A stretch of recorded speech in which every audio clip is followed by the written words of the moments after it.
Hello, my beautiful souls.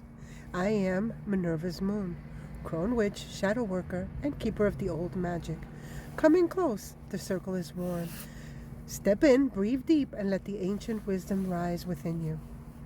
So, before I start on this 4-part series of things that happen when you're spiritually awakening, just wanted to let you know a couple of things. First of all, I want to apologize if I start coughing a little bit during this recording because I have had the worst cold. And to boot, I live in Florida and it is 57 degrees. We're having a cold front, okay?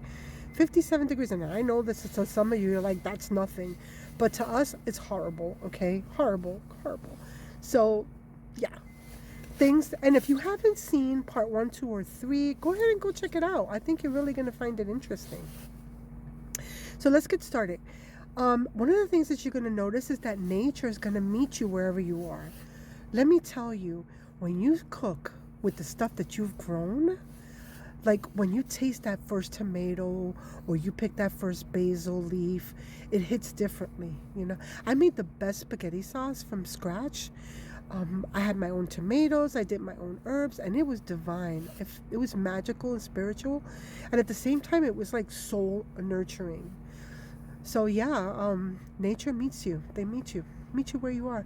Another thing that you're going to notice is while you're spiritually awakening is a deep pull to simplicity, not just in your home but also in your mind, in your energy, in your entire way of living.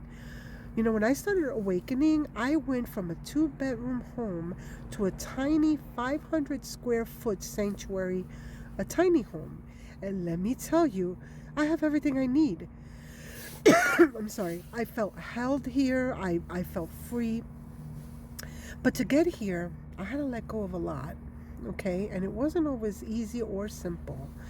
And I used this method that I had seen in one of those house shows, home house shows, like decluttering, where I had 3 bins. One of the bins were things that I just was going to throw away, that I wasn't, they were too old or worn to donate, so that was that. Then I had a second bin, and it was a I'm not sure item, so I placed that one there. And then I had a third bin, and that third bin was things that I was going to give, that I was going to donate.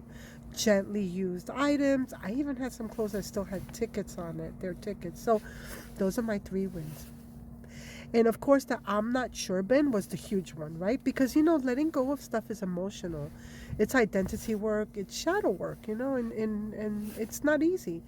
So I sat with each of them and I asked myself these 3 questions. Number 1, does this bring me joy?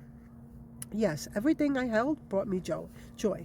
So I needed to go to my second question, which is, do you truly need this?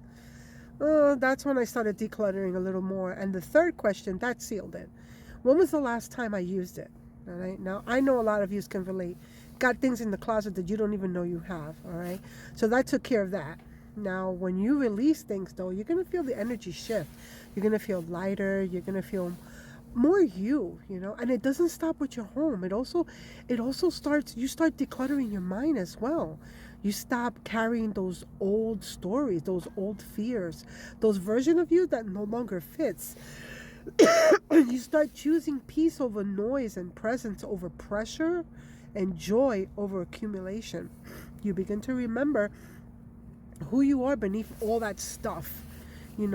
I once saw a post that said, when somebody dies, what do they remember? Do they remember their shoes? Do they remember their sofa? Or do they remember their job schedule? No.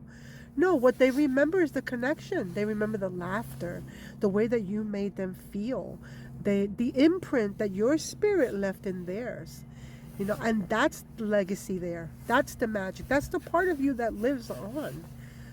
Another shift you're going to notice as you spiritually awaken is that your empathy, your ability to truly feel people, become super sharp.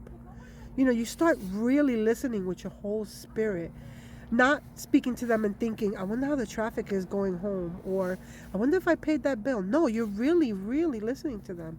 So much so that you will hear the tremble beneath somebody's words. You will notice the mask that they're wearing. You see the pain that they're carrying. Helping others from a place of genuine connection, that's nurturing. Not only nurturing for your soul, but for theirs as well. And another thing that intensify during spiritual awakening is your dreams. Now, this one's the big one for me. I had very vivid dreams. They're symbolic, unforgettable ones because they're acting as a bridge between your conscious mind and your subconscious mind. And these dreams matter. They're part of your awakening. They're part of your alignment. So keep a notebook next to your bed, Write them down the moment that you wake up. Because everyone dreams, but not everyone remembers. And this practice of writing it down will bridge that gap. So instead of immediately grabbing your phone, take a minute just to lie there and think, hey, what did I dream today? And then write it down. Another thing that's going to happen as you spiritually awaken is a deep, undeniable pull to authenticity.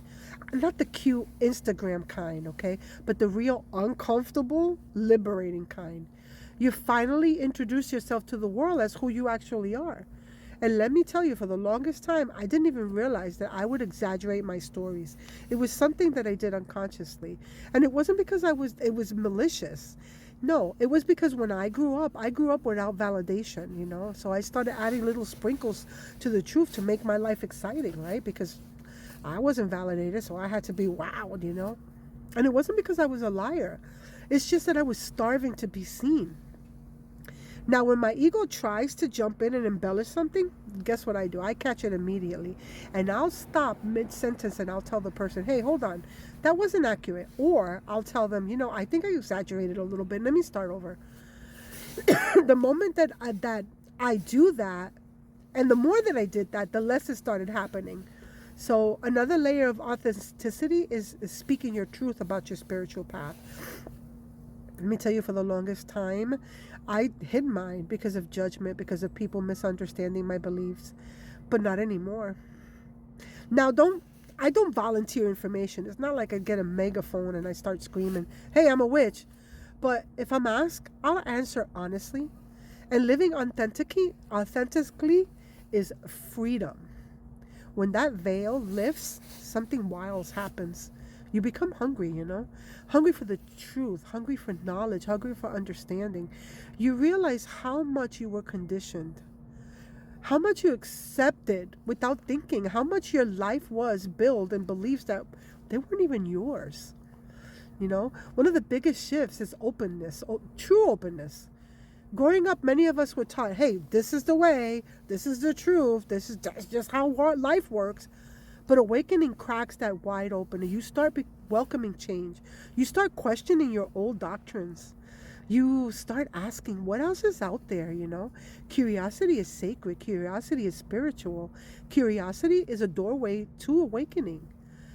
And everything that I've shared, the authenticity, the truth-telling, the hunger for knowledge, the openness, the change, these are all things that I've seen in myself, but I've also seen in others that have started their spiritual awakening. But your journey is yours. And I'm excited to see what that is or what that would become for you. So it would be my privilege if you can share those moments with me. So make sure you comment. Tell me, what are some of the things that you've seen as you spiritually awakening? What are some of the signs that you've noticed?